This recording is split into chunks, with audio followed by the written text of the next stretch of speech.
Bienvenidos nuevamente a Lectura Hablada. Hoy continuaremos leyendo Viaje al centro de la Tierra de Julio Verne.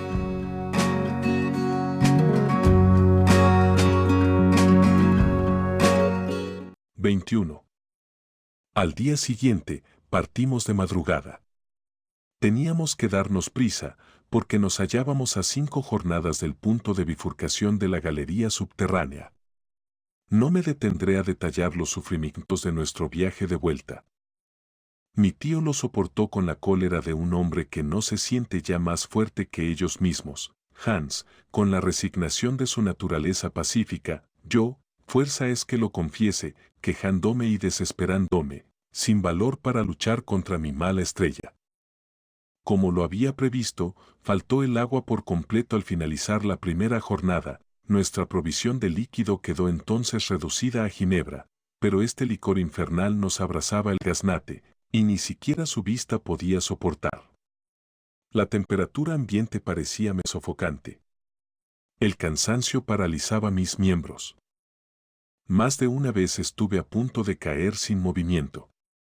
Entonces hacíamos alto, y mi tío y el islandés me animaban todo lo mejor que podían. Pero yo bien veía que el primero apenas podía defenderse contra el extremado cansancio y las torturas nacidas de la privación de agua. Por fin, el 8 de julio, arrastrándonos sobre las rodillas y las manos, llegamos, medio muertos, al punto de intersección de las dos galerías. Allí permanecí como una masa inerte, tendido sobre la lava. Eran las 10 de la mañana. Hans y mi tío, recostados contra la pared, trataron de masticar algunos trozos de galleta. Prolongados gemidos escapábanse de mis labios tumefactos y acabé por caer en un profundo sopor. Al cabo de algún tiempo, mi tío se aproximó a mí y me levantó en sus brazos. «Pobre criatura», murmuró con acento de no fingida piedad. Estas palabras conmoviéronme, pues no estaba acostumbrado a oír ternezas al terrible profesor. Estreché entre las mías sus temblorosas manos, y él me miró con cariño. Sus ojos se humedecieron. Baíle entonces coger la calabaza que llevaba colgada de la cintura, y con gran asombro mío, me la aproximó a los labios, diciéndome, «Bebe». ¿Había entendido mal? ¿Se había vuelto loco mi tío? Lo contemplaba con una mirada estúpida sin querer comprenderle. «Bebe», repitió él. Y, alzando la calabaza, vertió su contenido entre mis labios. ¡Oh gozo incomparable! Un sorbo de agua exquisita humedeció mis ardorosas fauces, uno solo, es verdad, pero bastó para devolverme la vida que ya se me escapaba. Di gracias a mi tío con las manos cruzadas. «Sí», dijo él.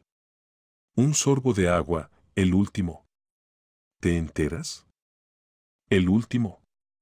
Lo guardaba como un tesoro precioso en el fondo de mi calabaza.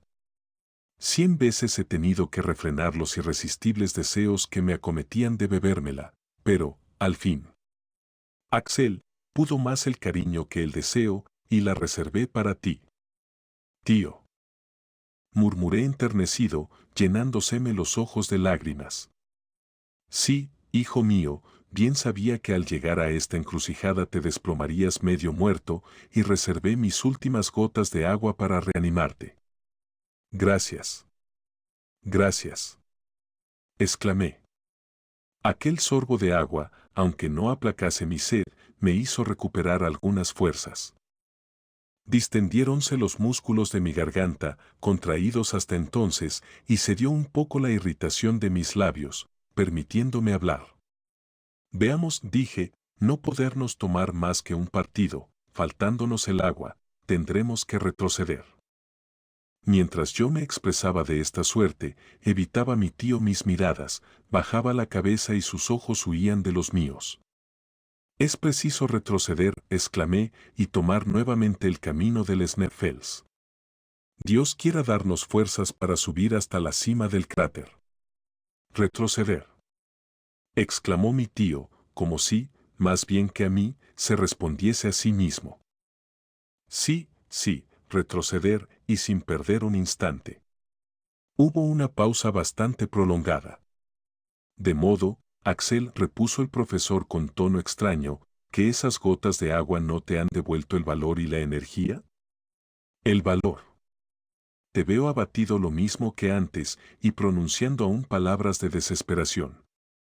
¿Con qué clase de hombre tenía que entendérmelas y qué proyectos acariciaba aún aquel espíritu audaz? ¿Cómo? ¿No quiere usted renunciar a esta expedición en el momento en que todo parece anunciarme que puedo llevarla a cabo felizmente? Jamás. ¿De suerte que es preciso resignarse a perecer? No, Axel, no. Parte tú. No deseo tu muerte. Que te acompañe Hans. Déjame solo. Abandonarle a usted. Déjame, repito. Iniciado este viaje, estoy dispuesto a perecer en él o darle cima. Vete, Axel. Vete. Mi tío se expresaba con extraordinario calor. Su voz, enternecida un instante, adquirió nuevamente su dureza habitual. Luchaba contra lo imposible con incontrastable energía. No quería abandonarle en el fondo de aquel abismo, pero, por otra parte, el instinto de conservación impulsábame a huir. El guía presenciaba esta escena con su habitual indiferencia, pero dándose cuenta de lo que entre sus compañeros pasaba. Nuestros gestos indicaban claramente los diferentes caminos que cada cual proponía, pero a Hans parecía interesarle muy poco una cuestión de la cual dependía tal vez su existencia, y se hallaba dispuesto a partir, si así se le ordenaba, o a quedarse, si esta era la voluntad de quien le tenía a su servicio. Lástima grande que no pudiera entenderme en aquellos decisivos instantes. Mis palabras, mis gemidos, mi acento, habrían triunfado de su naturaleza indiferente. Habríale hecho comprender y tocar con el dedo los peligros que no parecía sospechar. Entre ambos, es posible que hubiéramos logrado convencer al obstinado profesor. En caso necesario, le hubiéramos obligado a volver a la cima del Sneffels. Aproximéme a Hans y coloqué sobre su mano la mía, pero no se movió. Mostréle el camino del cráter y permaneció impasible. Mi anhelante rostro expresaba todos mis sufrimientos. El islandés sacudió lentamente la cabeza y, señalando, con flema, a mi tío, exclamó, «Master». «El amo», exclamé yo. «Insensato. No, no es dueño de tu vida. Es necesario huir. Es preciso llevarle con nosotros. ¿Me entiendes?». Había asido a Hans por el brazo y trataba de obligarle a que se pusiera de pie, sosteniendo con él un pugilato. Entonces intervino mi tío. «Calma, Axel», me dijo. «Nada conseguirías de este servidor impasible. Así, escucha lo que voy a proponerte». Yo me crucé de brazos, contemplando a mi tío cara a cara. «La falta de agua», dijo, «es el único obstáculo que se opone a la realización de mis proyectos. En la galería del este, formada de lavas, esquistos y hullas, no hemos hallado ni una sola molécula de líquido. Es posible que tengamos más suerte siguiendo el túnel del oeste». Yo sacudí la cabeza con un aire de perfecta incredulidad. «Escúchame hasta el fin», añadió el profesor esforzando la voz. «Mientras yacías ahí, privado de movimiento, he ido a reconocer la conformación de esa otra galería. Se hunde directamente en las entrañas del globo y, en pocas horas, nos conducirá al macizo granítico, donde hemos de encontrar abundantes manantiales. Así lo exige la naturaleza de la roca, y el instinto se alía con la lógica para apoyar mi convicción. He aquí, pues, lo que quiero proponerte. Cuando Colón pidió a sus tripulaciones un plazo de 3 días para hallar las nuevas tierras, aquellos esforzados marinos, a pesar de hallarse enfermos y consternados, accedieron a su demanda, y el insigne genovés descubrió el nuevo mundo. Yo, Colón de estas regiones subterráneas, solo te pido un día. Si, transcurrido este plazo, no he logrado encontrar el agua que nos falta, te juro que volveremos a la superficie de la tierra. A pesar de mi irritación, conmoviéronme estas palabras de mi tío y la violencia que tenía que hacerse a sí mismo para emplear semejante lenguaje. Está bien, exclamé, hágase en todo la voluntad de usted, y que Dios recompense su energía sobrehumana. Solo dispone usted de algunas horas para probar su suerte. En marcha. 22. Emprendimos enseguida el descenso por la nueva galería. Hans marchaba delante, como era su costumbre. No habíamos avanzado aún 100 pasos, cuando exclamó el profesor, paseando su lámpara a lo largo de las paredes: aquí tenemos los terrenos primitivos. Vamos por buen camino. Adelante. Adelante. Cuando la Tierra se fue enfriando poco a poco, de los primeros días del mundo, la disminución de su volumen produjo en su corteza dislocaciones, rupturas, depresiones y fendas. La galería que recorrimos entonces era una de esas grietas por la cual se derramaba en otro tiempo el granito eruptivo. Sus 1000 recodos formaban un inextricable laberinto a través del terreno primordial. A medida que descendíamos, la sucesión de las capas que formaban el terreno primitivo mostrábanse con mayor claridad. La ciencia geológica considera este terreno primitivo como la base de la corteza mineral y ha descubierto que se compone de 3 capas diferentes: los esquistos, los gneiss y los micaesquistos, que reposan sobre esa inquebrantable roca que llamamos granito.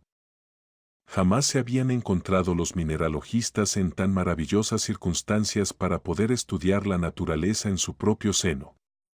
La parte de la contextura del globo que la sonda, instrumento ininteligente y brutal, no podía trasladar a su superficie, íbamos a estudiarlo con nuestros propios ojos, a palparlo con nuestras propias manos. A través de la capa de los esquistos, coloreados de bellos matices verdes, serpenteaban filones metálicos de cobre y de manganeso con algunos vestigios de oro y de platino. Esto me hacía pensar en las inmensas riquezas sepultadas en las entrañas del globo, que la codicia humana no disfrutará jamás. Los cataclismos de los primeros días hubieron de enterrarlas en tales profundidades, que ni el azadón ni el pico lograrán arrancarlas de sus tumbas. A los esquistos sucedieron los gneiss, de estructura estratiforme, notables por la regularidad y paralelismo de sus hojas, y después los micaesquistos, dispuestos en grandes láminas, cuya visibilidad realzaban los centelleos de la mica blanca. La luz de los aparatos, reflejada por las pequeñas facetas de la masa rocosa, cruzaba bajo todos los ángulos sus efluvios de fuego, y me parecía que viajábamos a través de un diamante hueco, en cuyo interior se quebraban los rayos luminosos en 1000 caprichosos destellos. Hacia las 6 de la tarde, este derroche de luz disminuyó sensiblemente y casi cesó después. Las paredes adquirieron un aspecto cristalino, pero sombrío. La mica se mezcló más íntimamente con el feldespato y el cuarzo para formar la roca por excelencia, la piedra más dura de todas. La que soporta sin quebrarse el peso enorme de los 4 órdenes del globo. Nos hallábamos encerrados en una inmensa prisión de granito. Eran las 8 de la noche y el agua no había aparecido. Yo padecía horriblemente, mi tío seguía marchando sin quererse detener. Aguzaba el oído tratando de sorprender el murmullo de algún manantial, mas en vano. Mis piernas se negaban ya a sostenerme, a pesar de lo cual me sobreponía a mis torturas para no obligar a mi tío a hacer alto. Esto hubiera sido para él el golpe de gracia, porque tocaba a su fin la jornada que él mismo señalara como plazo. Por fin me abandonaron las fuerzas, lancé un grito, y caí. ¡Socorro, que me muero!, exclamé. Mi tío volvió sobre sus pasos. Contemplóme con los brazos cruzados, y salieron después de sus labios estas palabras fatídicas: todo se ha acabado. Un gesto espantoso de cólera hirió por postrera vez mis miradas, y cerré resignado los ojos. Cuando los volví a abrir, vi a mis 2 compañeros inmóviles y envueltos en sus mantas. ¿Dormían? Por lo que a mí respecta, no pude conciliar el sueño un momento. Padecía demasiado, y me atormentaba, sobre todo, la idea de que mi mal no debía tener remedio. Las últimas palabras de mi tío resonaban aún en mis oídos. Todo se había acabado, en efecto, porque, en semejante estado de debilidad, no había que pensar siquiera en volver a la superficie de la tierra. Había que atravesar legua y media nada menos de corteza terrestre. Parecíame que esta enorme masa gravitaba con todo su peso sobre mis espaldas y me aplastaba, agotando las escasas energías que me quedaban los violentos esfuerzos que hacía para librarme de aquella inmensa mole de granito. Transcurrieron varias horas. Un silencio profundo reinaba en torno nuestro, el silencio de las tumbas. Ningún rumor podía llegar a través de aquellas paredes, la más delgada de las cuales mediría, por lo menos, 5 millas de espesor. Sin embargo, en medio de mi sopor, creí percibir un ruido. El túnel se quedaba a obscuras. Miré con mayor atención y parecióme ver que desaparecía el islandés con su lámpara en la mano. ¿A dónde encaminaba sus pasos? ¿Trataría de abandonarnos? Mi tío dormía a pierna suelta. Quise gritar, pero mi voz ahogóse entre mis secos labios. La obscuridad habíase hecho profunda y extinguiéronse los últimos ruidos. Hans nos abandona.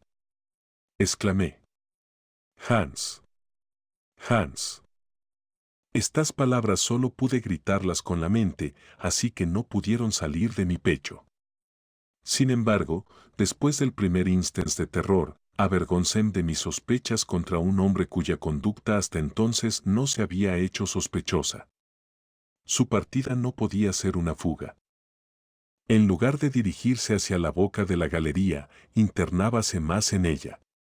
De abrigar criminales designios, habría marchado en opuesta dirección. Este razonamiento tranquilizóme un poco y entré en otro orden de ideas. Solo un grave motivo hubiera podido arrancar de su reposo al pacífico Hans. ¿Iba a hacer una descubierta? ¿Habría oído en el silencio de la noche algún murmullo que no había llegado hasta mí? 23. Durante una hora entera cruzaron por mi delirante cerebro todas las razones que habrían podido impulsar el flemático cazador. Bullían en mi mente las ideas más absurdas. Creí volverme loco. Por fin, escuché ruido de pasos en las profundidades del abismo. Hans regresaba sin duda. Su luz incierta comenzó a reflejarse sobre las paredes y brilló luego en la abertura del corredor. Tras ella, apareció el guía. Aproximóse a mi tío, púsole la mano en el hombro y le despertó con cuidado. Mi tío se levantó, preguntando, ¿qué ocurre? ¿Qué sucede? Gaten, respondió el cazador. Sin duda, bajo la impresión de los violentos dolores todos nos hacemos políglotas. Yo ignoraba en absoluto el danés y, sin embargo, entendí instintivamente la palabra pronunciada por nuestro guía. Agua. Agua. Exclamé palmoteando, gesticulando como un insensato. Agua. Repitió mi tío. Bar, preguntó al islandés. Ned. Respondió este. ¿Dónde? Allá abajo. Todo lo comprendí. Habíame apoderado de las manos del cazador y se las oprimía con cariño, mientras él me miraba con calma. Breves fueron los preparativos de marcha, internándonos enseguida por un corredor que tenía una pendiente de 2 pies por toesa. Una hora más tarde, habíamos avanzado unas 1000 toesas, aproximadamente, y descendido 2000 pies. En aquel preciso momento, oímos distintamente un insólito ruido que se transmitía a lo largo de las paredes de granito de la galería, una especie de mugido sordo, como un trueno lejano. Durante esta primera media hora de marcha. Al ver que no tropezábamos con el manantial anunciado, reprodujéronse mis angustias, pero entonces explicóme mi tío el origen de los ruidos que escuchábamos.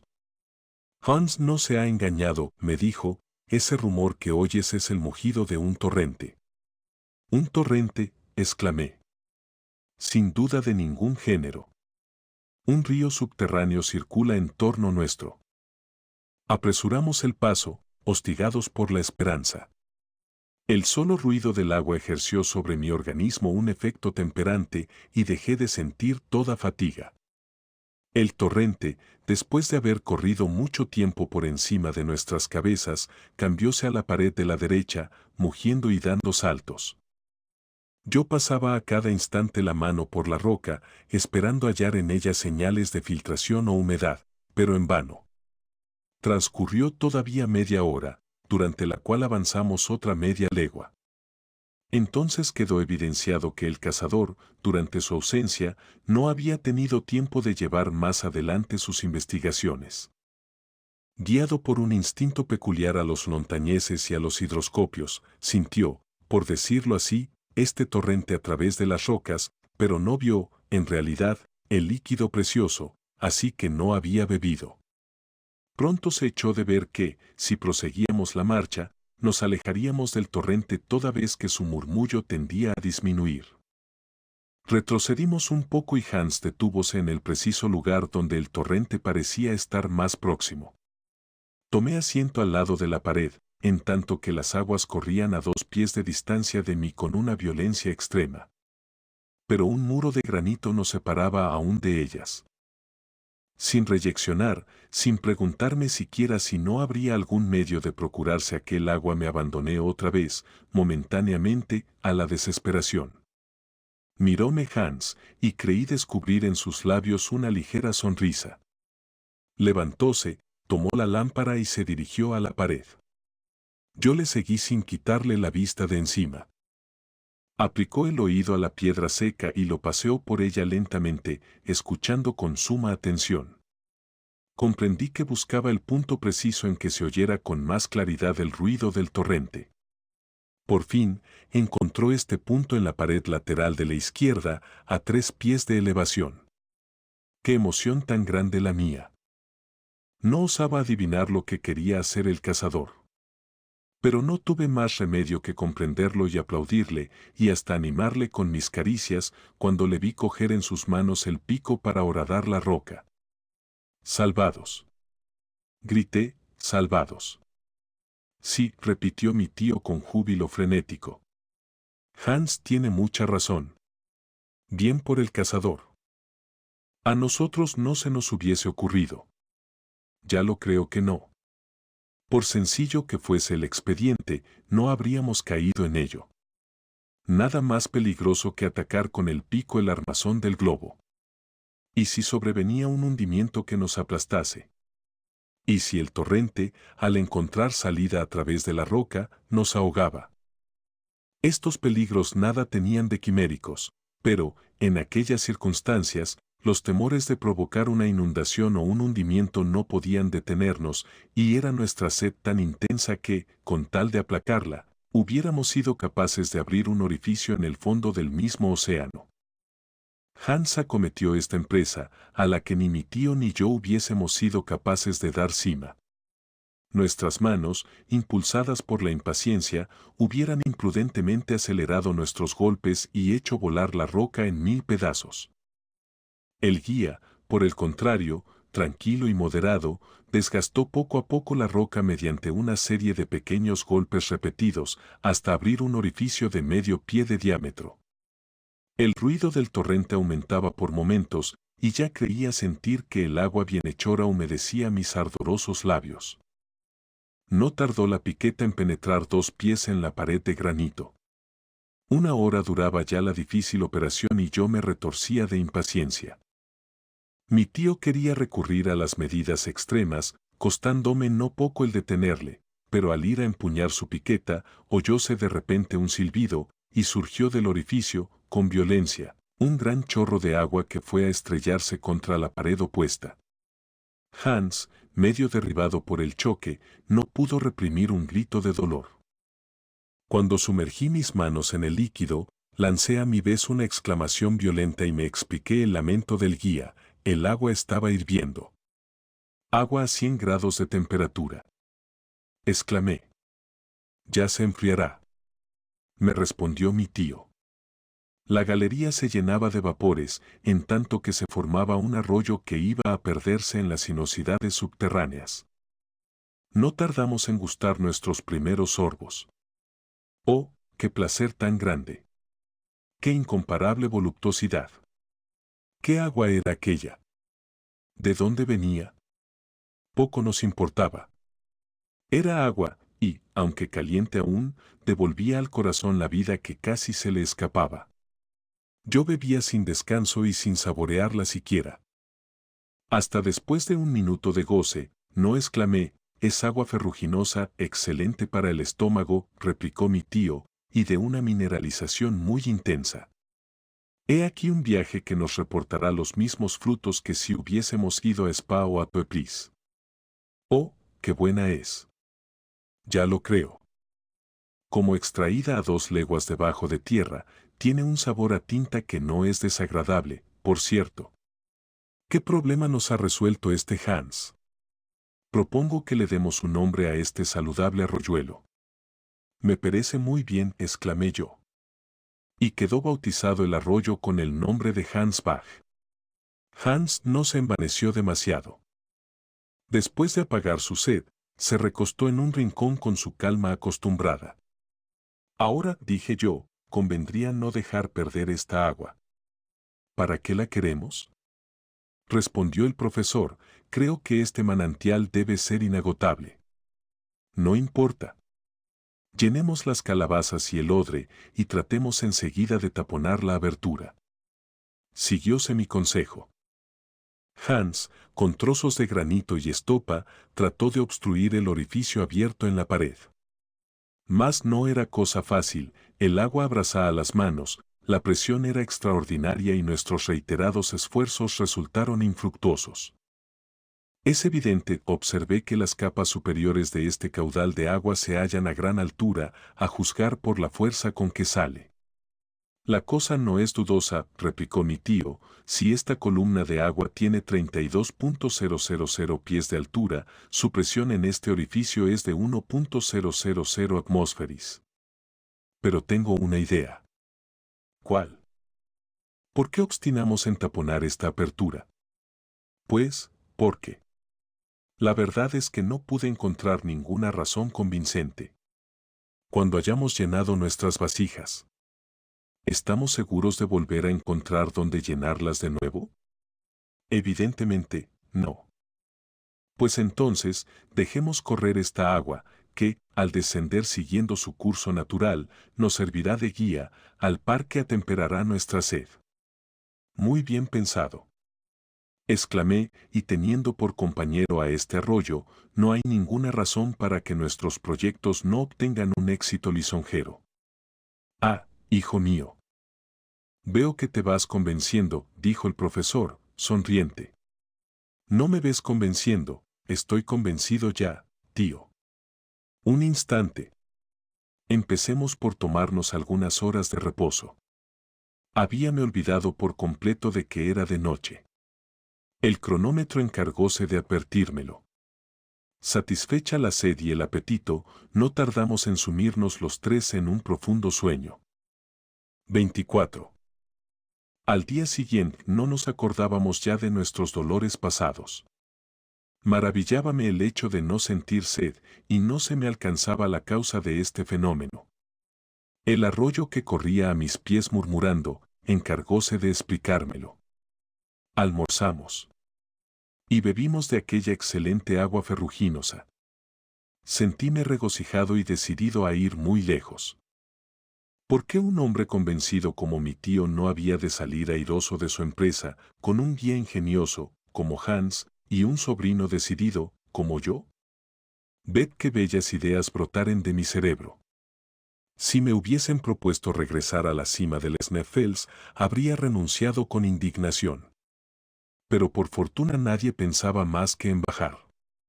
Partamos. Grité despertando con mis entusiastas acentos a los viejos ecos del globo. Se reanudó la marcha el jueves. A las 8 de la mañana. La galería de granito, formando caprichosas sinuosidades. Presentaba inesperados recodos simulando la confusión de un laberinto, pero en definitiva. Seguía siempre la dirección sudeste. Mi tío no dejaba de consultar con el mayor cuidado su brújula para poderse dar cuenta del camino recorrido. La galería deslizábase casi horizontalmente con un declive de 2 pulgadas por toesa. A lo sumo. El arroyo corría murmurando a nuestros pies sin gran celeridad. Comparábalo yo a algún genio familiar que nos guiase a través de la tierra y acariciaba con mi mano la tibia naya de cuyos cantos acompañaban nuestros pasos. Mi buen humor tomaba espontáneamente un giro mitológico. Por lo que respecta a mi tío, renegaba de la horizontalidad del camino, cosa que en él no podía llamar la atención. Conociendo que era el hombre de los verticales. Su ruta se alejaba indefinidamente y, en vez de deslizarse a lo largo de un radio terrestre, según su propia expresión, se marchaba por la hipotenusa.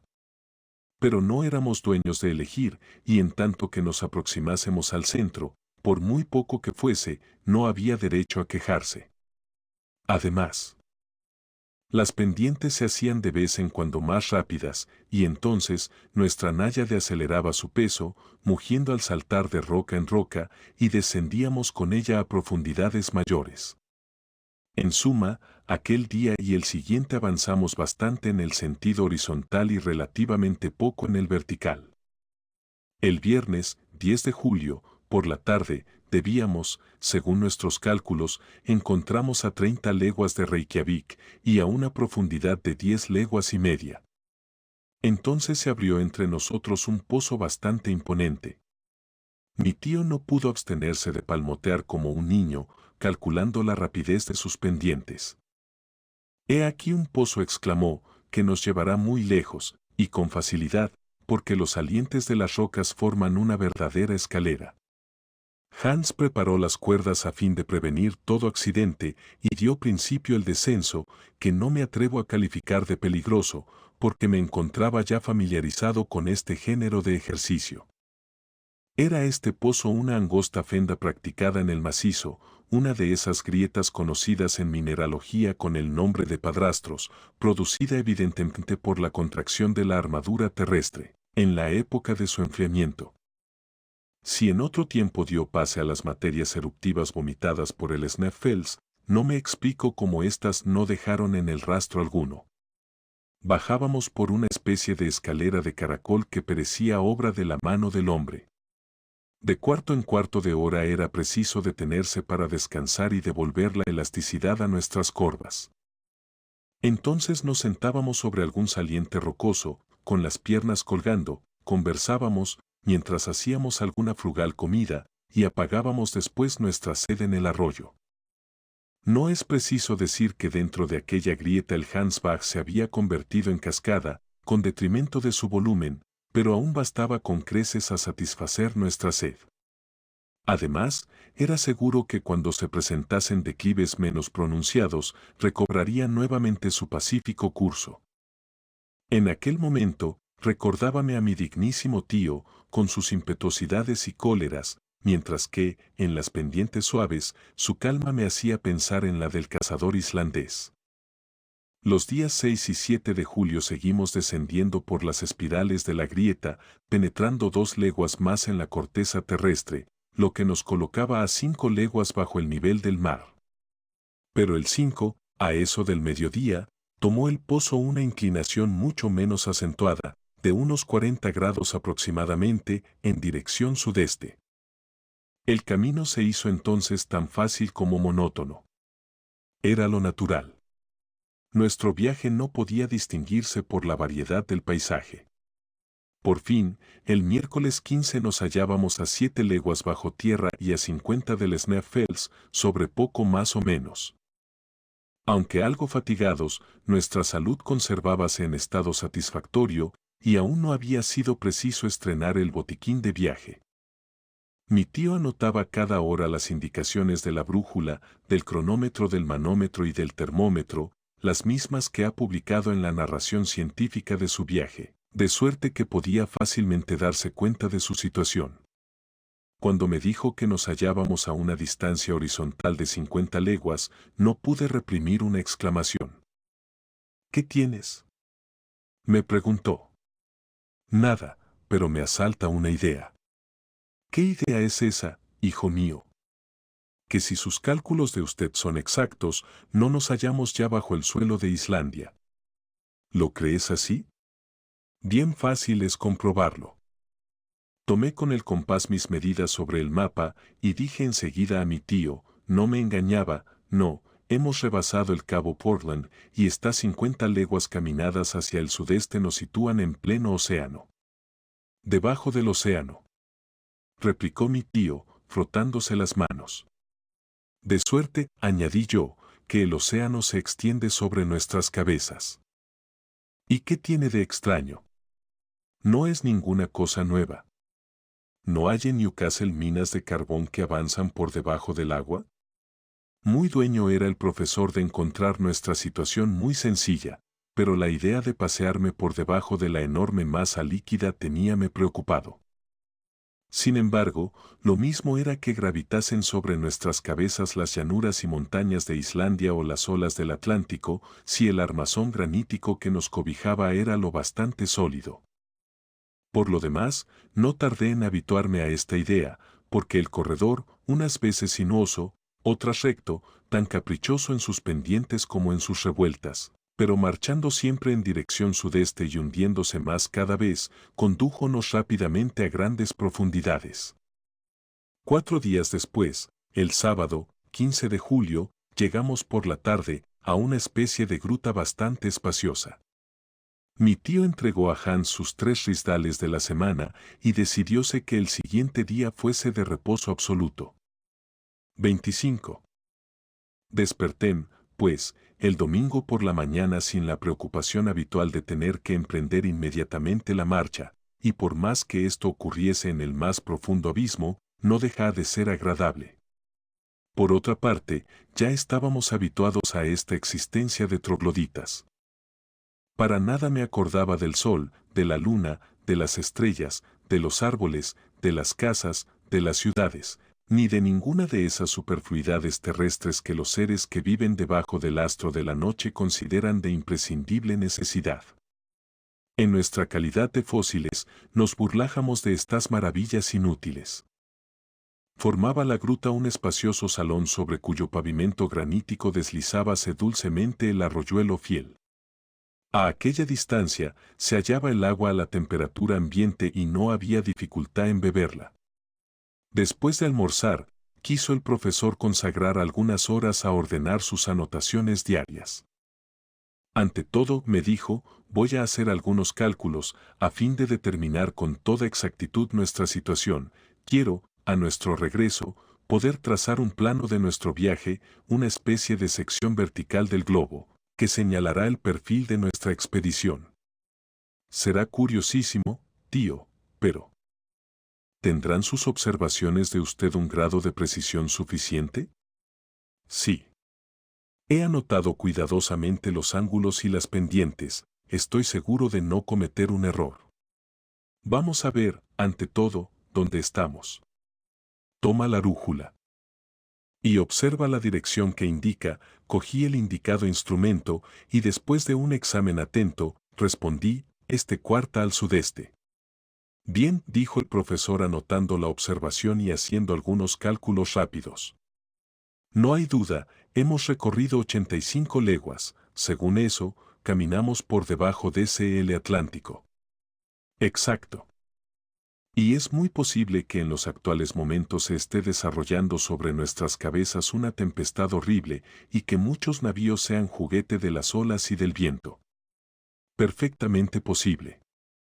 Y que vengan las ballenas a azotar con sus colas formidables las paredes de nuestra prisión. Tranquilízate, Axel, que no lograrán quebrantarnos. Empero, prosigamos nuestros cálculos. Nos hallamos al sudeste del Sneffels y a 85 leguas de distancia de su base, y, a juzgar por mis notas precedentes, estimo en 16 leguas la profundidad alcanzada. 16 leguas. Exclamé. Sin duda de ningún género. Pero ese es el máximo límite asignado por la ciencia a la corteza terrestre. No trato de negarlo. Y aquí, según la ley que rige al aumento del calor, deberíamos tener una temperatura de 1.500 grados. Deberíamos, hijo mío, tú lo has dicho. Y todo este granito no podría conservar su estado sólido y estaría en plena fusión. Ya ves que no es así y que los hechos, como acontece siempre, vienen a desmentir las teorías. No tengo más remedio que convenir en ello, mas no deja de llamarme la atención. ¿Qué marca el termómetro? -27 grados y 6 décimas. Solo faltan 1.474 grados y 4 décimas para que los sabios tengan razón. Queda, pues, establecido que el aumento de la temperatura proporcionalmente a la profundidad es un error. Por consiguiente, Humfredo Davy no se equivocaba, y yo, por tanto, no hice mal en darle crédito. ¿Qué tienes que responder? Nada. En realidad habría tenido que decir muchas cosas. Era opuesto a la teoría de Davy y defensor de la del calor central, aun cuando no sintiese sus efectos. Me inclinaba a creer que aquella chimenea de volcán apagado se hallaba recubierta por las lavas de un forro refractario que impedía que el calor se propagase a través de sus paredes.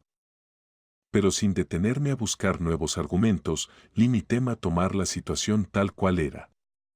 Tío, dije tras una pausa, no dudo ni un momento de la exactitud de sus cálculos, pero permítame usted que deduzca de ellos una consecuencia rigurosamente exacta. Saca todas las consecuencias que quieras. En el lugar en que nos encontramos, en la latitud de Islandia, el radio terrestre mide 1.583 leguas aproximadamente, ¿no es cierto? 1583 leguas y un tercio. Pongamos en cifras redondas 1.600, de las cuales hemos andado 12, ¿no es así? Así es, en efecto. Y para esto hemos tenido que recorrer 85 en sentido diagonal, ¿no es verdad? Exactamente. ¿En 20 días, más o menos? En 20 días. Y como quiera que 16 leguas son la centésima parte del radio de la Tierra. De continuar así, emplearemos 2000 días, que son cerca de 5 años y medio, en llegar al centro del globo. El profesor no respondió una palabra.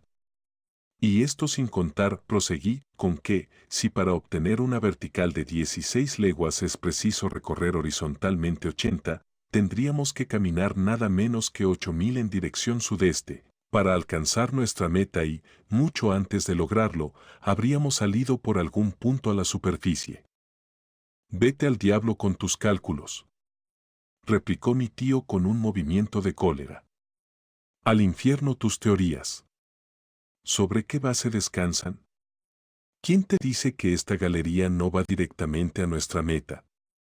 Yo tengo a mi favor un precedente, y es que, lo que quiero hacer, otro lo ha hecho primero, y si el éxito coronó sus esfuerzos, de esperar es que premie también los míos. Así lo espero y deseo, pero, en fin, me estará permitido. Te está permitido callarte y no desbarrar de esa suerte. Comprendí que el terrible profesor amenazaba mostrarse bajo la piel del pariente y hube de ponerme en guardia. Ahora, consulta el manómetro, añadió mi tío, ¿qué marca? Una presión considerable. Bien.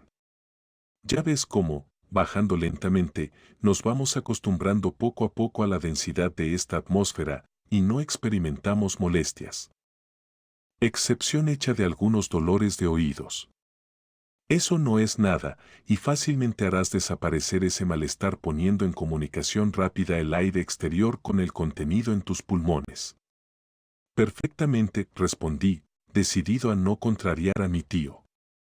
Hasta se experimenta un verdadero placer en sentirse sumergido en esta atmósfera más densa. ¿Ha observado usted con qué intensidad se propagan en ella los sonidos? Un sordo acabaría aquí por oír perfectamente.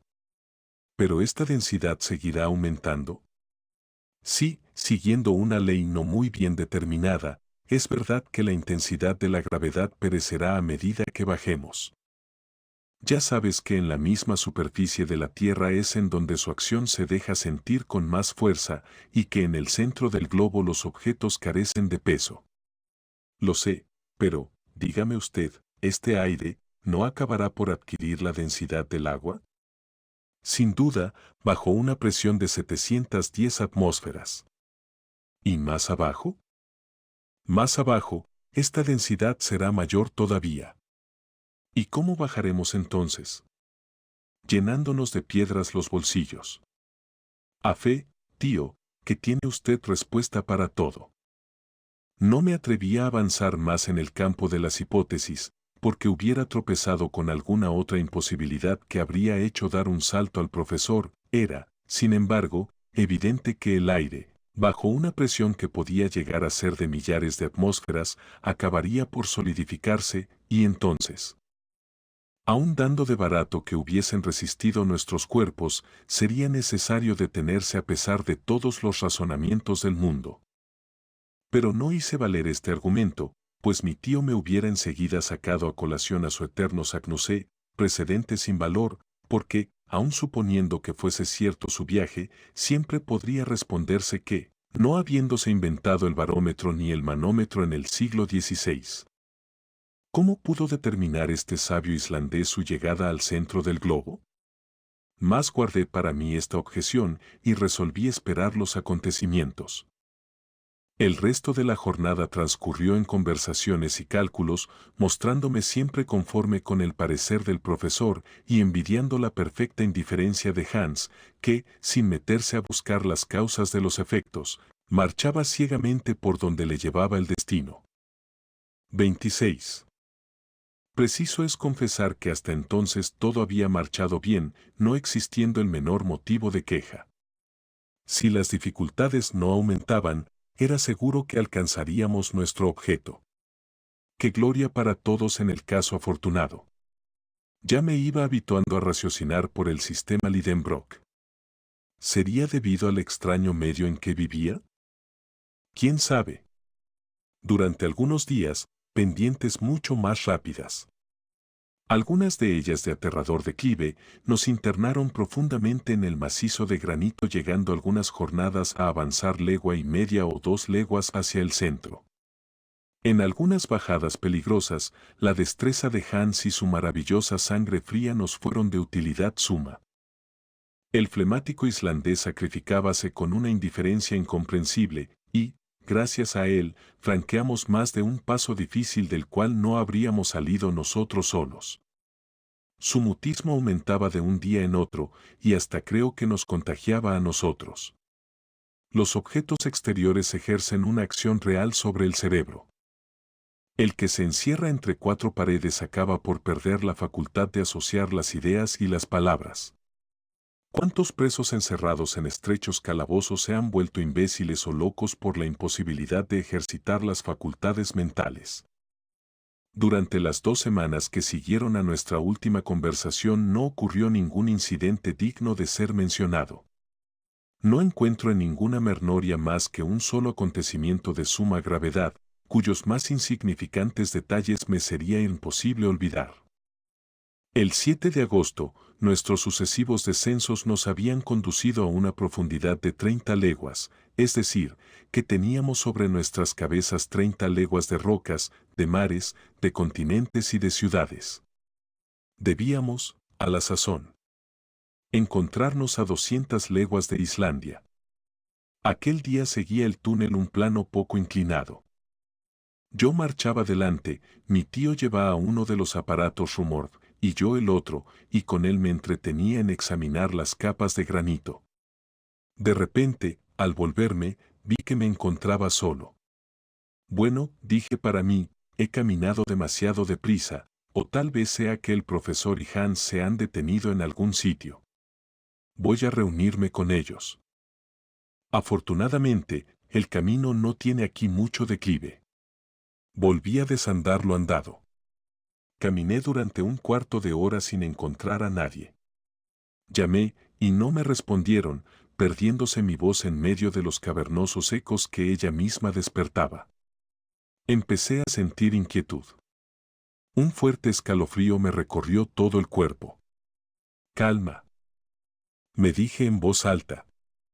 Tengo la seguridad de encontrar a mis compañeros. No hay más que un solo camino, y puesto que me había adelantado, procede retroceder. Subí por espacio de media hora, escuchando atentamente si me llamaban, que de bien lejos se oía en aquella atmósfera tan densa. Un silencio extraordinario reinaba en la inmensa galería. Me detuve sin atreverme a creer en mi aislamiento. Deseaba estar extraviado, no perdido.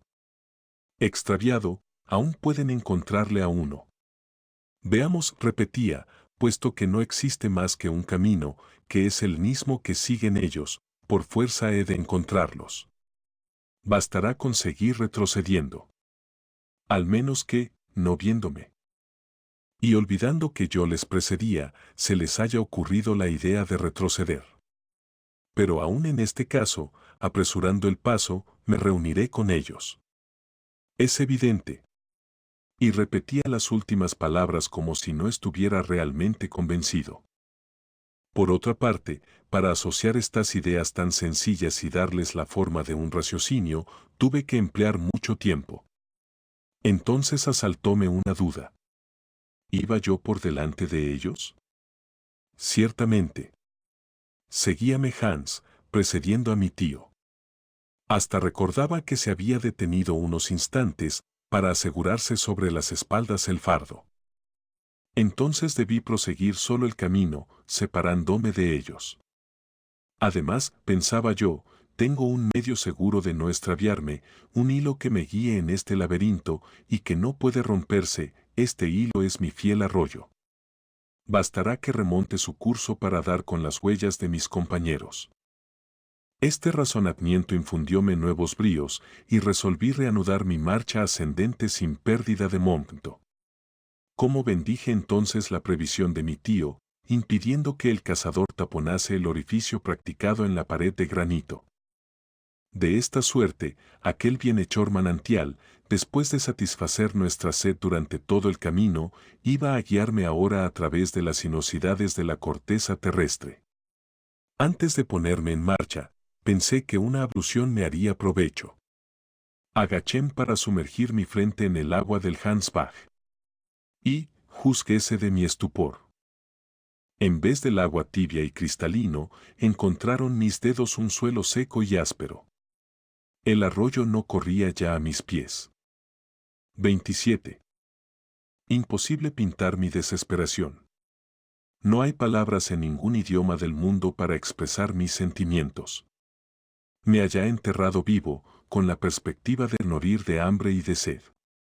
Maquinalmente, paseé por el suelo mis manos calenturientas. Qué seca parecióme aquella roca. Pero, ¿cómo había abandonado el curso del riachuelo? Porque la verdad era que el arroyo no estaba a 11 y... Entonces comprendí la razón de aquel silencio extraño, cuando escuché la vez última con la esperanza de que a mis oídos llegase la voz de alguno de ellos. Al internarme por aquel falso camino, no había notado la ausencia del arroyuelo. Resultaba evidente que, en un cierto momento, el túnel se había bifurcado y, mientras el Hansbach, obedeciendo los caprichosos mandatos de otra pendiente, había proseguido su ruta hacia profundidades desconocidas. En unión de mis compañeros, yo me había internado solo en la galería en que me hallaba. ¿Cómo regresar nuevamente al punto de partida? No había huellas, ni mis pies las dejaban grabadas en aquel suelo de granito. Devanábame los sesos buscando una solución a tan irresoluble problema. Mi situación resumíase en una sola palabra: perdido. Sí. Perdido a una profundidad que me parecía inmensurable. Aquellas 30 leguas de corteza terrestre gravitaban sobre mis espaldas con un peso terrible. Sentíame aplastado. Traté de guiar mis ideas hacia las cosas de la tierra, pero apenas si pude conseguirlo. Hamburgo, la casa de la Königstrasse, mi pobre Grauben, todo aquel mundo bajo el cual me encontraba perdido desfiló rápidamente por delante de mi imaginación enloquecida. En mi alucinación, volví a ver los incidentes del viaje, la travesía del Atlántico, Islandia, el señor Fridriksson, el Sneffels. Pensé que sí, en mi situación, aún conservaba una sombra de esperanza, sería signo evidente de locura y que era preferible, por tanto, desesperar del todo. En efecto, ¿qué poder humano podría conducirme de nuevo a la superficie de la tierra y abrir las enormes bóvedas que sobre mi cabeza se cerraban? ¿Quién podría señalarme el buen camino y reunirme a mis compañeros? «Oh tío», exclamé con desesperado acento.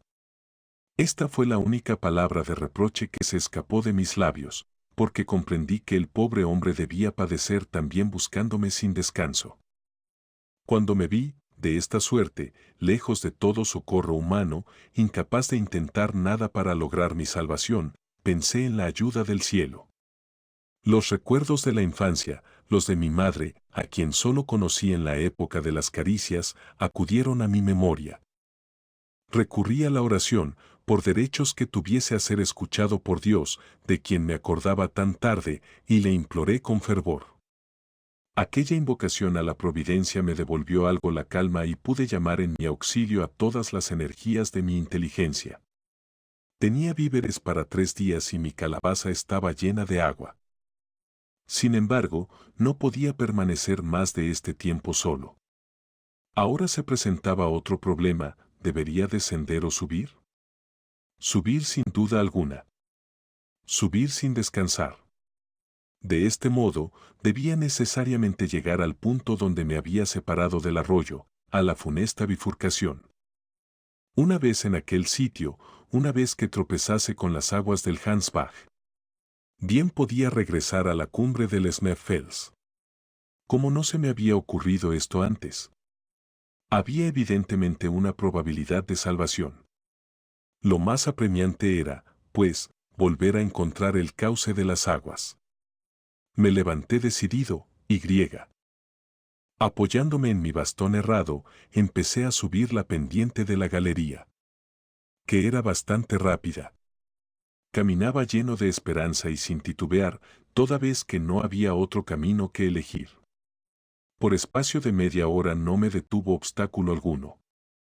Trataba de reconocer el camino por la forma del túnel, por los picos salientes de las rocas, por la disposición de las fragosidades, pero ninguna señal especial llamóme la atención, y pronto me convencí de que aquella galería no podía conducirme a la bifurcación. Era un callejón sin salida y, al llegar a su extremidad, tropecé contra un muro impenetrable y caí sobre la roca. Imposible expresar el espanto, la desesperación que se apoderó de mí entonces. Mi postrer esperanza acababa de estrellarse contra aquella muralla de granito, dejándome anonadado. Perdido en aquel laberinto cuyas sinuosidades se cruzaban en todos sentidos, era inútil volver a intentar una evasión imposible. Era preciso morir de la más espantosa de las muertes. Y, cosa extraña, pensé que si se encontrara algún día mi cuerpo en estado fósil, su aparición en las entrañas de la Tierra, a 30 leguas de su superficie, suscitaría graves cuestiones científicas. Quise hablar en alta voz, pero solo enronquecidos acentos salieron de mis labios ardorosos. Jadeaba. En medio de mis angustias, vino un nuevo terror a apoderarse de mi espíritu. Mi lámpara, en mi caída, habíase estropeado, y no tenía manera de repararla. Su luz palidecía por momentos e iba a faltarme del todo. Veía debilitarse la corriente luminosa dentro del serpentín del aparato. Una procesión fatídica de sombras movedizas desfilóse a lo largo de las obscuras paredes, y no me atreví ni a pestañear, temiendo perder el menor átomo de la fugitiva claridad. Por instantes creía se iba a extinguir y que la obscuridad me circundaba. Por fin lució en la lámpara un último resplandor. Lo seguí, lo aspiré con la mirada, reconcentré sobre él todo el poder de mis ojos, cual si fuese la última sensación de luz que les fuera dado gozar, y quedé sumergido en las más espantosas tinieblas. ¡Qué grito tan terrible escapóse de mi pecho! Sobre la superficie de la tierra, en las noches más tenebrosas, la luz no abandona jamás sus derechos por completo, se difunde, se sutiliza, pero, por poca que quede, acaba por percibirla la retina. Allí, nada. La obscuridad absoluta hacía de mí un ciego en toda la acepción de la palabra. Entonces perdí la cabeza. Levanté con los brazos extendidos hacia adelante, buscando a tientas y dando traspiés dolorosos, eché a huir precipitadamente, caminando al azar por aquel intrincado laberinto, descendiendo siempre, corriendo a través de la corteza terrestre como un habitante de las grietas subterráneas, llamando, gritando, aullando. Magullado bien pronto por los salientes de las rocas, cayendo y levantándome ensangrentado, procurando beber la sangre que me inundaba el rostro, y esperando siempre que mi cabeza estallase al chocar con cualquier obstáculo imprevisto. ¿A dónde me condujo aquella carrera insensata? No lo he sabido jamás. Al cabo de varias horas, agotado sin duda por completo, me desplomé como uno masa inerte a lo largo de la pared y perdí toda noción de la existencia. 28. Cuando volví a la vida, mi rostro estaba mojado, pero mojado de lágrimas. No sabría decir cuánto duró este estado de insensibilidad, puesto que ya no tenía medio de darme cuenta del tiempo. Jamás soledad alguna fue semejante a la mía. Nunca hubo abandono tan completo. Desde el momento de mi caída había perdido gran cantidad de sangre. Sentíame inundado. Ah. Cuánto lamenté no estar ya muerto y tener aún que pasar por este amargo trance. Sin ánimos para reflexionar, rechacé todas las ideas que acudían a mi cerebro. Y, vencido por el dolor, rodé hasta la pared opuesta.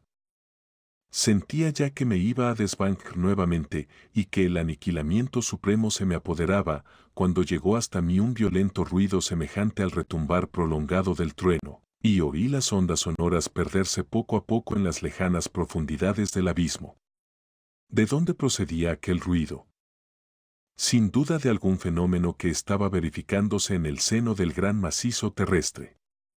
Tal vez la explosión de un gas o la caída de algún poderoso sustentáculo del globo.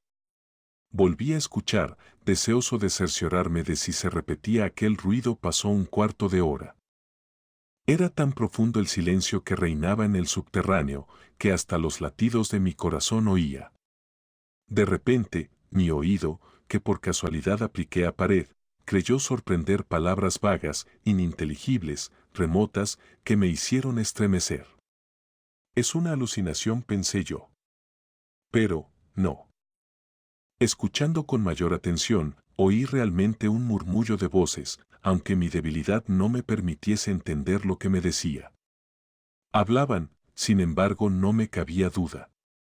Temí por un instante que las palabras de aquellos no fuesen las mismas mías, devueltas por el eco. ¿Habría yo gritado sin saberlo? Cerré con fuerza los labios y apliqué nuevamente a la pared el oído. Sí, no cabe duda, hablan. Hablan. Murmuré. Avancé algunos pies más a lo largo de la pared y oí más distintamente. Llegué a oír palabras inciertas, incomprensibles, extrañas, que llegaban a mí como pronunciadas en voz baja, como cuchicheadas, por decirlo así. Oí repetir varias veces la voz, Forlorat, con acento de dolor. ¿Cuál era su significado? ¿Quién la pronunciaba? Mi tío o Hans, sin duda alguna. Pero, evidentemente, si yo los oía, ellos también podrían oírme a mí. ¡Socorro! Grité, con todas mis energías. ¡Socorro! Escuché, esperé en la sombra una respuesta, un grito, un suspiro, mas nada logré oír. Transcurrieron algunos minutos. Todo un mundo de ideas había germinado en mi mente. Pensé que mi voz debilitada no podría llegar hasta mis compañeros. Porque son ellos, no hay duda, me decía. ¿Qué otros hombres habrían descendido a 30 leguas debajo de la superficie del globo? Me puse otra vez a escuchar. Al pasear el oído a lo largo de la pared, hallé un punto matemático donde las voces parecían adquirir su máximo intensidad. La palabra Forlorat volvió a sonar en mi oído, y oí después aquel fragor de trueno que me había sacado de mi aletargamiento. No, me dije, estas voces no se oyen a través de la pared. Su estructura granítica no se dejaría atravesar por la más fuerte detonación. Este ruido llega a lo largo de la misma galería. Preciso es que exista en ella un efecto de acústica especial. Escuché nuevamente, y lo que es esta vez, oh, sí, esta vez oí mi nombre claramente pronunciado. ¿Era mi tío quien lo pronunciaba? Hablaba con el guía y la palabra Forlorad era una voz danesa. Entonces me lo expliqué todo. Para hacerme oír era preciso que hablase a lo largo de aquella pared que transmitiría mi voz como un hilo conduce la electricidad. No había tiempo que perder. Si mis compañeros se alejaban algunos pasos, el fenómeno acústico quedaría destruido. Aproximé, pues, a la pared y pronuncié estas palabras con la mayor claridad posible, tío Lidenbrock. Y esperé presa de la mayor ansiedad. El sonido no se propaga con una rapidez excesiva. La densidad de las capas de aire aumenta su intensidad, pero no su velocidad de propagación. Transcurrieron algunos segundos que me parecieron siglos. Y, al fin, llegaron a mi oído estas palabras, Axel. Axel. ¿Eres tú? Sí. Sí, le respondí. Pobre hijo mío. ¿Dónde estás? Perdido en la oscuridad más profunda. Pues, ¿y la lámpara?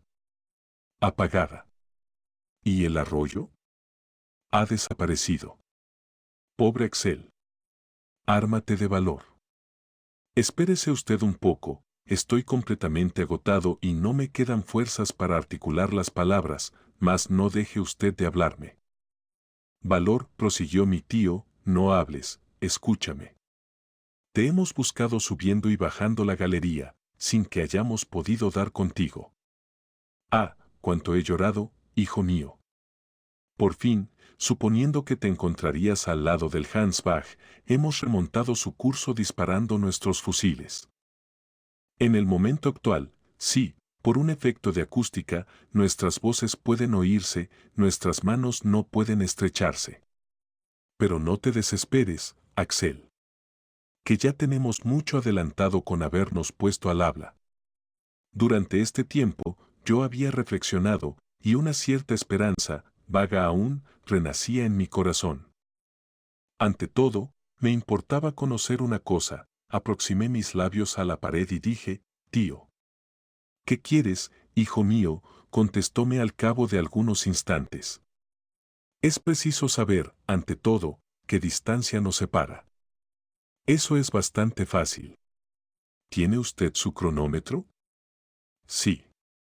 Pues bien, tómelo en la mano y pronuncie usted mi nombre, anotando con toda exactitud el momento en que lo pronuncie. Yo lo repetiré, y usted anota asimismo el instante preciso en que oiga mi respuesta. Me parece muy bien. De este modo, la mitad del tiempo que transcurra entre mi pregunta y tu respuesta será el que mi voz emplea para llegar hasta ti. Eso es, tío. ¿Estás listo? Sí. Pues bien, mucho cuidado, que voy a pronunciar tu nombre. Apliqué el oído a la pared, y tan pronto como oí la palabra, Axel, repetí a mi vez, Axel, y esperé. 40 segundos, dijo entonces mi tío, han transcurrido 40 segundos entre las dos palabras, de suerte que el sonido emplea 20 segundos para recorrer la distancia que nos separa. Calculando ahora a razón de 1.020 pies por segundo, resultan 20.400 pies, o sea, legua y media y un octavo. Legua y media. Murmuré. No es difícil salvar esa distancia, Axel. Pero, ¿debo marchar hacia arriba o hacia abajo? Hacia abajo, voy a explicarte por qué. Hemos llegado a una espaciosa gruta a la cual van a dar gran número de galerías. La que has seguido tú no tiene más remedio que conducirte a ella, porque parece que todas estas fendas, todas estas fracturas del globo convergen hacia la inmensa caverna donde estamos. Levántate, pues, y emprende de nuevo el camino, marcha, arrástrate, si es preciso, deslízate por las pendientes rápidas, que nuestros brazos te esperan para recibirte al final de tu viaje. En marcha, pues, hijo mío. Ten ánimo y confianza. Estas palabras me reanimaron. Adiós, Tío, exclamé, parto inmediatamente. En el momento en que abandone este sitio, nuestras voces dejarán de oírse. Adiós, pues. Hasta la vista, Axel. Hasta la vista, tales fueron las últimas palabras que oí. Esta sorprendente conversación, sostenida a través de la masa terrestre, a más de una legua de distancia, terminó con estas palabras de esperanza, y di gracias a Dios por haberme conducido, por entre aquellas inmensidades tenebrosas, al único punto tal vez en que podía llegar hasta mí la voz de mis compañeros. Este sorprendente efecto de acústica se explicaba fácilmente por las solas leyes físicas, provenía de la forma del corredor y de la conductibilidad de la roca. Existen muchos ejemplos de la propagación de sonidos que no se perciben en los espacios intermedios. Recuerdo varios lugares donde ha sido observado este fenómeno, pudiendo citar, entre otros, la galería interior de la cúpula de la Catedral de San Pablo, de Londres, y, sobre todo, en medio de esas maravillosas cavernas de Sicilia, de esas latomías situadas cerca de Siracusa. La más notable de las cuales es la denominada la oreja de Dionisio. Todos estos recuerdos acudieron entonces a mi mente, y vi con claridad que, supuesto que la voz de mi tío llegaba hasta mí, no existía ningún obstáculo entre ambos. Siguiendo idéntico camino que el sonido, debía lógicamente llegar lo mismo que él, si antes no me faltaban las fuerzas. Levanté, pues, y comencé más bien a arrastrarme que a andar. La pendiente era bastante rápida y me dejé resbalar por ella. Pero pronto la velocidad de mi descenso creció en proporción espantosa. Aquello simulaba más bien una caída, y yo carecía de fuerzas para detenerme. De repente, el terreno faltó bajo mis pies y me sentí caer, rebotando sobre las asperezas de una galería vertical, de un verdadero pozo. Mi cabeza chocó contra una roca aguda y perdí el conocimiento. 29. Cuando volví en mí, me encontré en una semioscuridad, tendido sobre unas mantas. Mi tío velaba, espiando sobre mi rostro un resto de existencia. A mi primer suspiro, estrechóme la mano, a mi primera mirada, lanzó un grito de júbilo. «¡Vive! ¡Vive!», exclamó. «Sí», respondí con voz débil. «Hijo mío», dijo abrazándome, «te has salvado». Conmovióme vivamente el acento con que pronunció estas palabras, y aún me impresionaron más los asiduos cuidados que hubo de prodigarme. Era preciso llegar a tales trances para provocar en el profesor semejantes expansiones de afecto. En aquel momento llegó Hans, y, al ver mi mano entre las de mi tío, me atreveré a afirmar que sus ojos delataron una viva satisfacción interior. «God Tag», dijo. «Buenos días, Aus», «Buenos días», murmuré. «Y ahora, tío, dígame usted dónde nos encontramos en este momento». «Mañana, Axel, mañana. Hoy estás demasiado débil aún, te he llenado la cabeza de compresas y no conviene que se corran. Duerme, pues, hijo mío, mañana lo sabrás todo. Pero dígame usted, por lo menos, qué día y qué hora tenemos». «Son las 11 de la noche del domingo, 9 de agosto, y no te permite que me interrogues de nuevo antes del día 10 de este mes». La verdad es que estaba muy débil, y mis ojos se cerraban involuntariamente. Necesitaba una noche de reposo, y, convencido de ello, me adormecí pensando en que mi aislamiento había durado nada menos que 4 días. A la mañana siguiente, cuando me desperté, paseé a mi alrededor la mirada. Mi lecho, formado con todas las mantas de que se disponía, hallábase instalado en una gruta preciosa, ornamentada de magníficas estalagmitas y cuyo suelo se hallaba recubierto de finísima arena. Reinaba en ella una semiobscuridad. A pesar de no haber ninguna lámpara ni antorcha encendida, penetraban, sin embargo, en la gruta, por una estrecha abertura, ciertos inexplicables fulgores procedentes del exterior. Oía, además, un murmullo indefinido y vago, semejante al que producen las olas al reventar en la playa, y a veces percibía también algo así como el silbido del viento. Preguntábame a mí mismo si estaría bien despierto, si no soñaría aún, si mi cerebro percibiría sonidos puramente imaginarios, efecto de los golpes recibidos en la caída. Sin embargo, ni mis ojos ni mis oídos podían engañarse hasta tal extremo.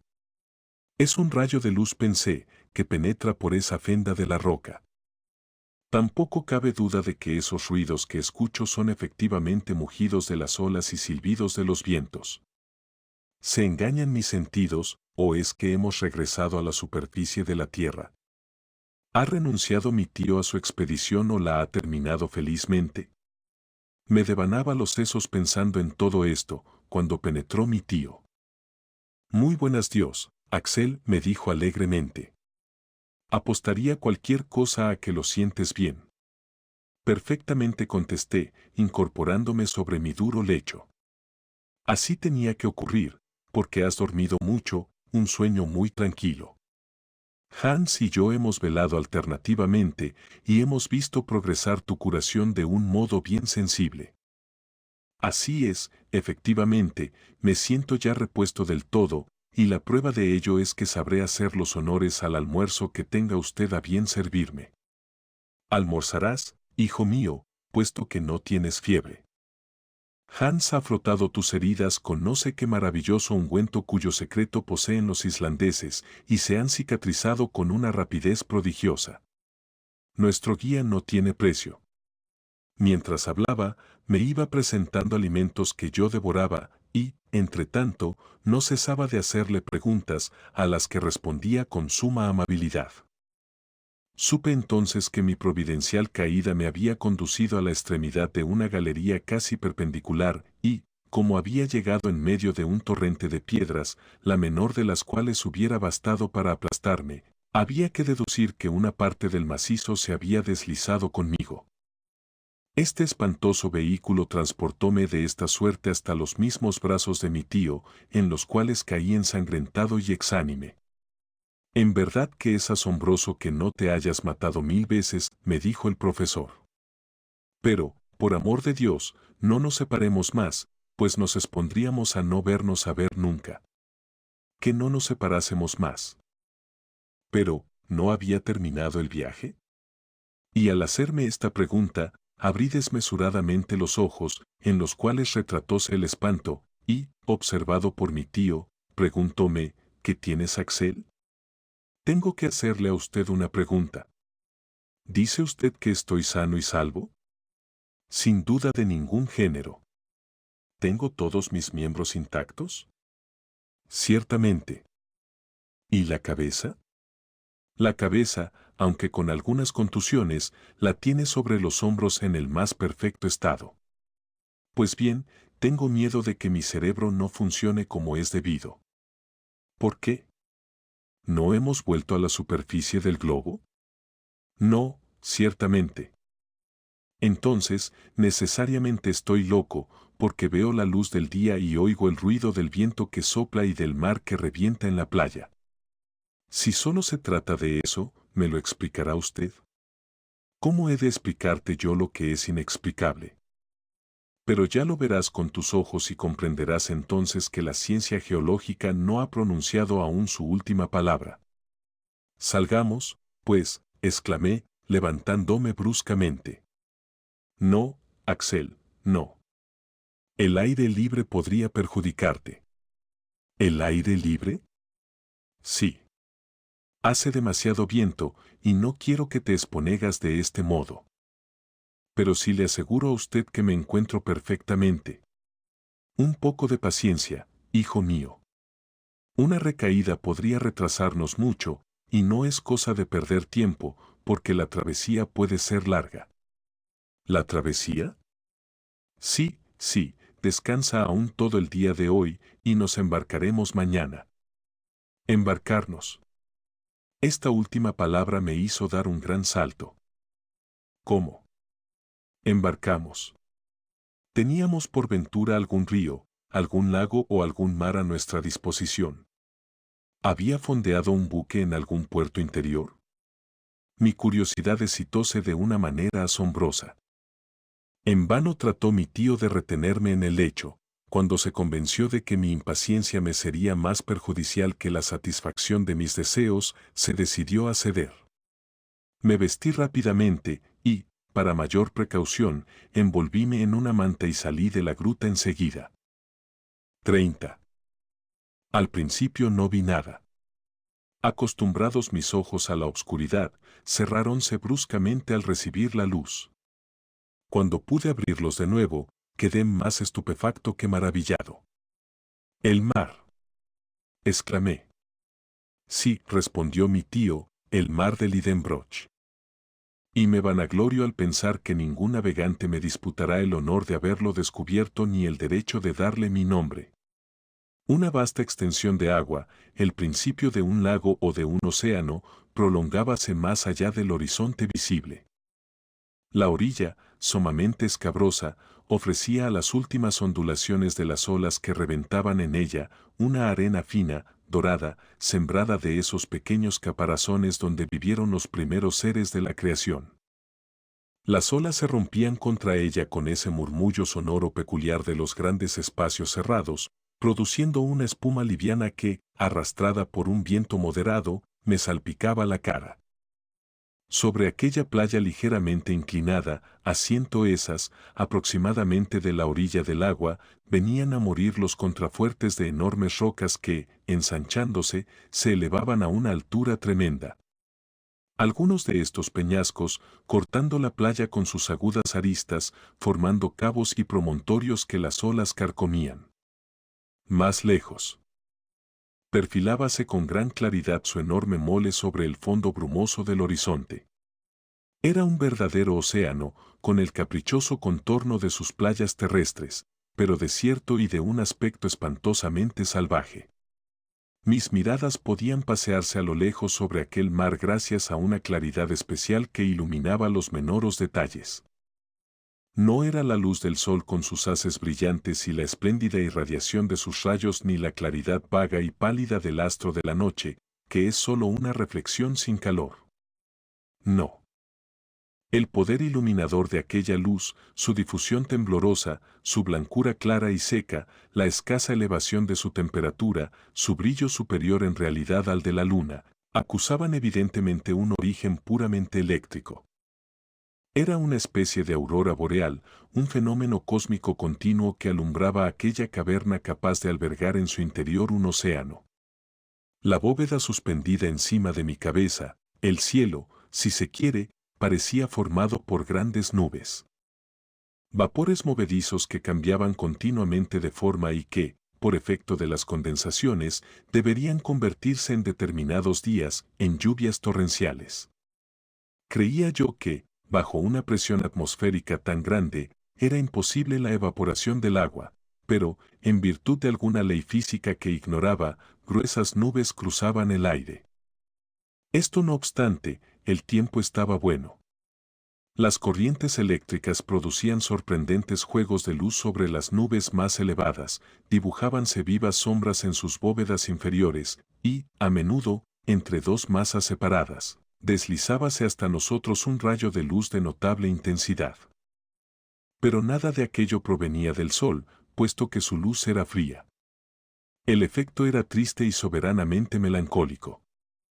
En vez de un cielo tachonado de estrellas, adivinaba por encima de aquellos nubarrones una bóveda de granito que me oprimía con su peso, y todo aquel espacio, por muy grande que fuese, no hubiera bastado para una evolución del menos ambicioso de todos los satélites. Entonces recordé aquella teoría de un capitán inglés que comparaba a la Tierra con una vasta esfera hueca, en el interior de la cual el aire se mantenía luminoso por efecto de su presión, mientras dos astros, Plutón y Proserpina, describían en ella sus misteriosas órbitas. ¿Habría dicho la verdad? Estábamos realmente aprisionados en una enorme excavación, cuya anchura no podía saberse exactamente, toda vez que la playa dilatábase hasta perderse de vista, ni su longitud tampoco, pues la vista no tardaba en quedar detenida por la línea algo indecisa del horizonte. Por lo que respecta a su altura, debía ser de varias leguas.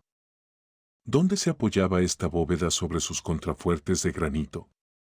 La vista no alcanzaba a verlo, pero había algunas nubes suspendidas en la atmósfera cuya elevación podía ser estimada en 2000 toesas, altitud superior a la de los vapores terrestres y debida, sin duda, a la considerable densidad del aire. La palabra caverna evidentemente no expresa bien mi pensamiento para describir este inmenso espacio, pero los vocablos del lenguaje humano no son suficientes para los que se aventuran en los abismos del globo. No tenía, por otra parte, noticia de ningún hecho geológico que pudiera explicar la existencia de semejante excavación. ¿Habría podido producirla el enfriamiento de la masa terrestre? Conocía perfectamente, por los relatos de los viajeros, ciertas cavernas célebres, pero ninguna de ellas tenía semejantes dimensiones. Si bien es cierto que la gruta de Guáchara, en Colombia, visitada por el señor de Humboldt, no había revelado el secreto de su profundidad al sabio que la reconoció en una longitud de 2.500 pies, no es verosímil que se extendiese mucho más allá.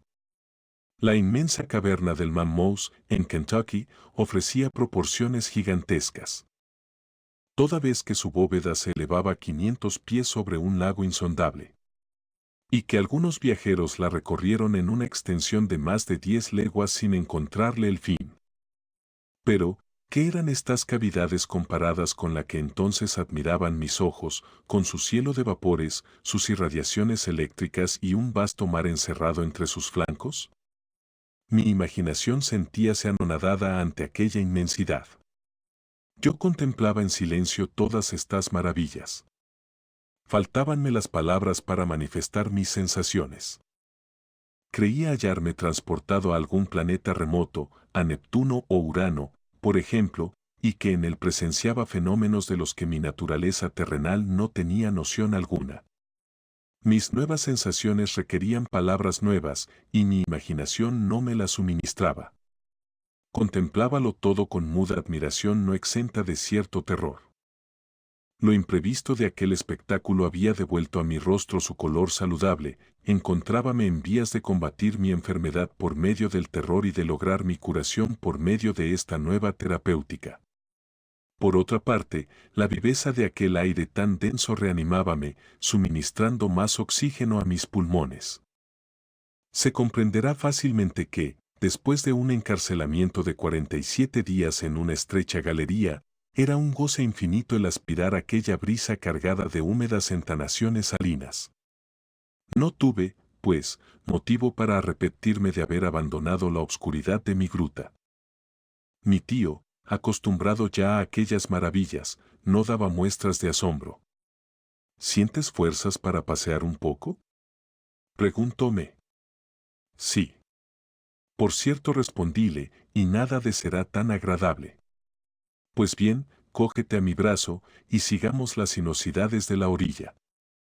Acepté inmediatamente, y empezamos a costear aquel nuevo océano.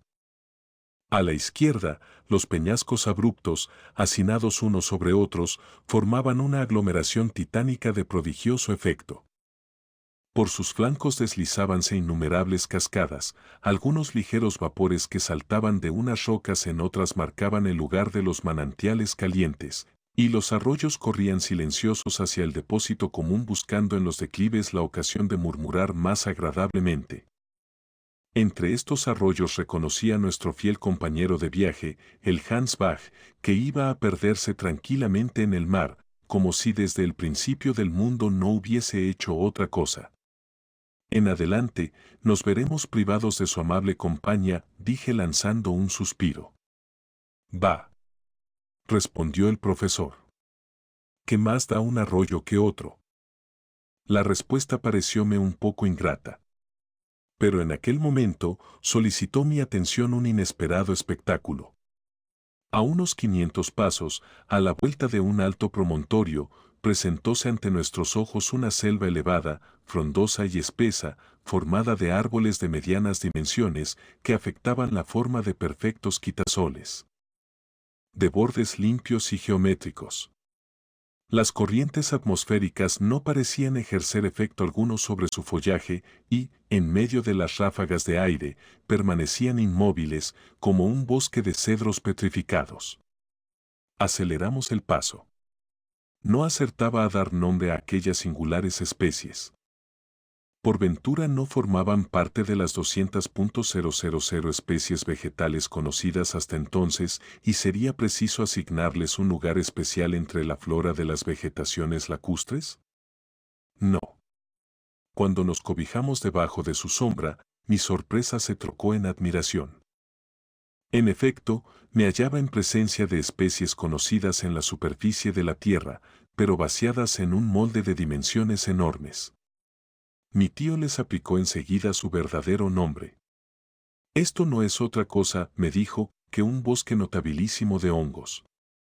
Y no se engañaba, en efecto.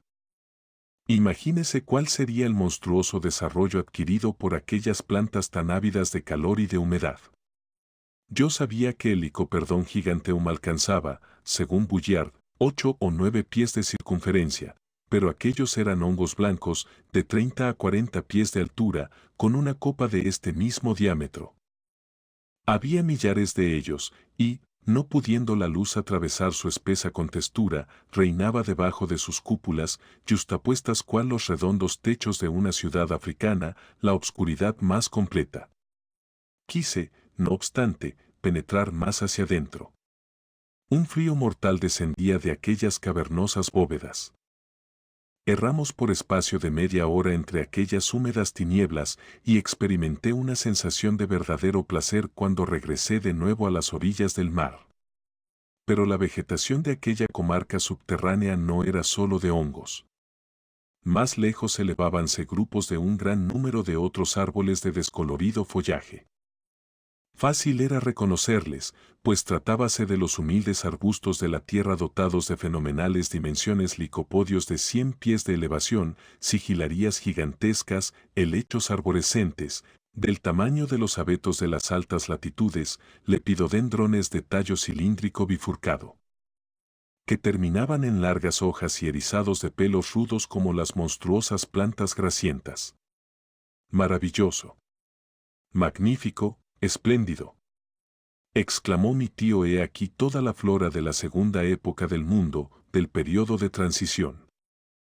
He aquí estas humildes plantas que adornan nuestros jardines convertidas en árboles como en los primeros siglos del mundo. Mira, Axel, y asómbrate. Jamás botánico alguno ha asistido a una fiesta semejante, tiene usted razón, tío. La providencia parece haber querido conservar en este invernáculo inmenso estas plantas antediluvianas que la sagacidad de los sabios ha reconstruido con tan notable acierto. Dices bien, hijo mío, esto es un invernáculo, pero es posible también que sea, al mismo tiempo, un parque zoológico. Un parque zoológico. Sin duda de ningún género. Mira ese polvo que pisan nuestros pies, esas osamentas esparcidas por el suelo.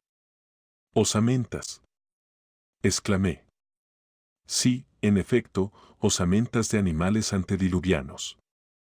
Me apresuré a recoger aquellos despojos seculares, hechos de una substancia mineral indestructible, fosfato de cal, y apliqué sin vacilar sus nombres científicos a aquellos huesos gigantescos que parecían troncos de árboles secos. He aquí, dije, la mandíbula inferior de un mastodonte, he aquí los molares de un dineterio, he aquí un fémur que no puede haber pertenecido sino al mayor de estos animales, al megaterio. Sí, nos hallamos en un parque zoológico, porque estas osamentas no pueden haber sido transportadas hasta aquí por un cataclismo. Los animales a los cuales pertenecen han vivido en las orillas de este mar subterráneo a la sombra de estas plantas arborescentes. Pero espere usted, allí veo esqueletos enteros. Y sin embargo, dijo mi tío. No me explico la presencia de semejantes cuadrúpedos en esta caverna de granito. ¿Por qué? Porque la vida animal no existió sobre la tierra sino en los periodos secundarios, cuando los aluviones formaron los terrenos sedimentarios, siendo reemplazadas por ellas las rocas incandescentes de la época primitiva. Pues bien, Axel, la respuesta a tu objeción no puede ser más sencilla. Este terreno es un terreno sedimentario. ¿Cómo? ¿A semejante profundidad bajo la superficie de la Tierra? sin duda de ningún género, y este hecho se explica geológicamente. En determinada época, la Tierra solo estaba formada por una corteza elástica, sometida a movimientos alternativos hacia arriba y hacia abajo, en virtud de las leyes de la atracción. Es probable que se produjesen ciertos hundimientos del suelo, y que una parte de los terrenos sedimentarios fuese arrastrada hasta el fondo de los abismos súbitamente abiertos. Así debe ser. Pero si en estas regiones subterráneas han vivido animales antediluvianos, ¿quién nos dice que algunos de estos monstruos no anden todavía errantes por estas selvas umbrosas o detrás de esas rocas escarpadas? Al concebir esta idea, escudriñé, no sin cierto pavor, los diversos puntos del horizonte, pero ningún ser viviente descubrí en aquellas playas desiertas. Encontrábame un poco fatigado, y fui a sentarme entonces en la extremidad de un promontorio a cuyo pie las olas venían a estrellarse con estrépito. Desde allí mi mirada abarcaba toda aquella bahía formada por una escotadura de la costa. En su fondo existía un pequeño puerto natural, formado por rocas piramidales, cuyas tranquilas aguas dormían al abrigo del viento, y en el cual hubieran podido hallar seguro asilo un bergantín y 2 o 3 goletas. Hasta me parecía que iba a presenciar la salida de él de algún buque con todo el aparejo desplegado y que lo iba a ver navegar a un largo, empujado por la brisa del sur. Empero esta ilusión disipóse rápidamente. Nosotros éramos los únicos seres vivientes de aquel mundo subterráneo. En ciertos recalmones del viento, un silencio más profundo que el que reina en los desiertos descendía sobre las áridas rocas y pasaba sobre el océano. Entonces procuraba penetrar con mi mirada las apartadas brumas, desgarrar aquel telón corrido sobre el fondo del misterioso horizonte. ¿Cuántas preguntas acudían en tropel a mis labios? ¿Dónde terminaba aquel mar? ¿Dónde conducía? ¿Podríamos alguna vez reconocer las orillas opuestas? Mi tío, por su cuenta, no dudaba de ello. En cuanto a mí, lo temía y lo deseaba a la vez. Después de contemplar por espacio de 1 hora aquel maravilloso espectáculo, emprendimos otra vez el camino de la playa para regresar a la gruta, y bajo la impresión de las más extrañas ideas, me dormí profundamente.